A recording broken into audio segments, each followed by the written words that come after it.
Redmi set. দেখেন কীভাবে ব্যাটারিটা ফুলে একদম ঢোল হয়ে গেছে। এই সমস্ত ব্যাটারিটা আপনার যদি টাইমিংয়ের মধ্যে যদি না রিপ্লেসমেন্ট করা হয় তাহলে ব্যাটারিটা ফুলে গিয়ে বাস্ট হয়ে যেতে পারে।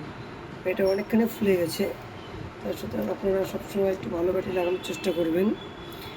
ব্যাটারি যদি ফুলে যায়, কোনো কাস্টমার বা টেকনিশিয়ান কোনো দোকানদার যদি বলে দেয়, তাহলে আপনারা ইমিডিয়েট ব্যাটারি রিপ্লেস করবেন।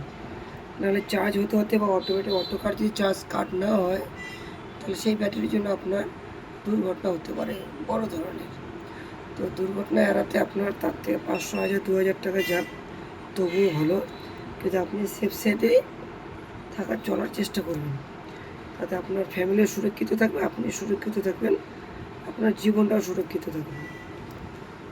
তো যাই হোক, কথা না বাড়িয়ে, আর আপনারা যদি পারেন সবসময় মোবাইল চার্জ করবেন দিনের মধ্যে, রাত্রেবেলা না।